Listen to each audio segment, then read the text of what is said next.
Hello, you've made it to week 6 of the Hills Quilt Along. Good job. Super proud of you, as is Latifah.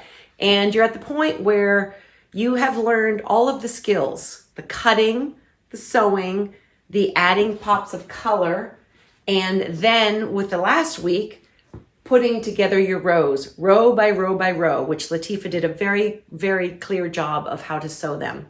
And I'm proud of you for getting here. And the only things I probably want to say at the very end now is, when do I know when I have my layout the way I want it? And I have heard a few of you say like, oh, I keep coming in my layout and every time I walk in, I change it. That's okay. It's part of the process. But at some point, you also just need to make sure you're taking your photo with your iPhone and look at it. And if anything's popping out at you, make that shift.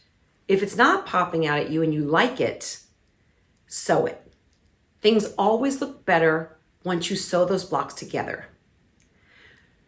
The other thing is that if you don't have a big space, I have a big 8x8 design wall, and I feel very lucky. But if you don't have a big design wall or you don't have a big space on the floor, take the blocks to your bed, lay a white sheet over your bed, and then put the blocks on top of the bed.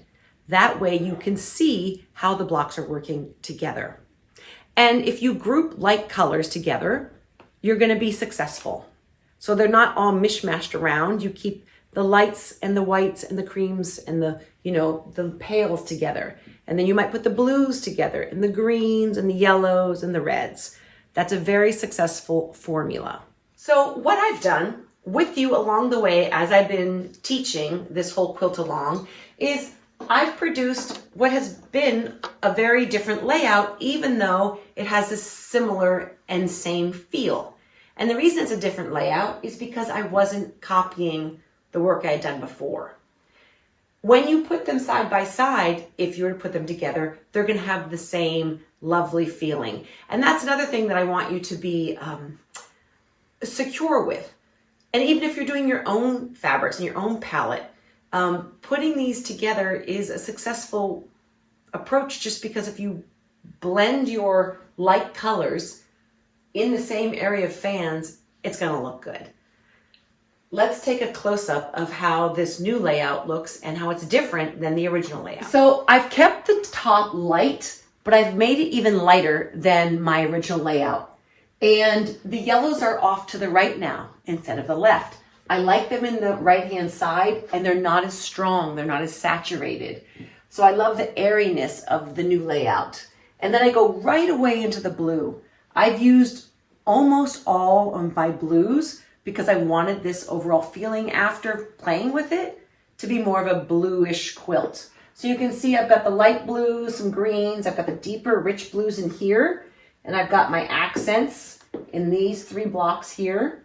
And then I move across here a little bit in the purples and in teals. And then I move down and swoop into yellows and reds and greens. I love this corner. It's all very similar in value, with just some lighter value pops, some like here and here. But this is a very rich corner. And then moving to the right, it goes into lighter greens. Now, one thing I want to point out is that I have lots of extra fabric, lots of extra fans. These fans along the side are mostly doubled. So I haven't even cut them in half yet. And same with the right side. I have a lot of fans here and they're doubled. I haven't cut them in half because I haven't made my final decisions, but just, there's plenty of fabric for you to make whatever quilt it is that you want.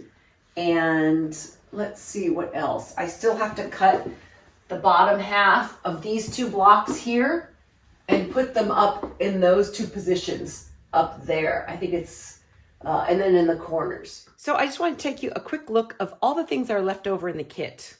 So I've got a bunch of fabric I never even cut. I've got leftover arcs. Here's my binding fabric that came in the kit. And then I ended up taking out all these beautiful arcs that are in the yellow grouping because I just wasn't feeling it this time around. But I do love them, and I love them in the original quilt. And boy, wouldn't it be pretty to make an all over bright yellow quilt out of the Molehills pattern. So anyway, that's it. And I'm so glad you joined me. And, you know, maybe you want to make a green quilt, because that is the original inspiration, are these beautiful hills of California. Thanks for joining Latifah and I in this quilt along, and we will see all the results that keep coming in for the next few months, I imagine. And thank you for joining. And remember to hashtag the Molehills quilt and hashtag the Hills Quilt Along. Thanks, everyone. See you later.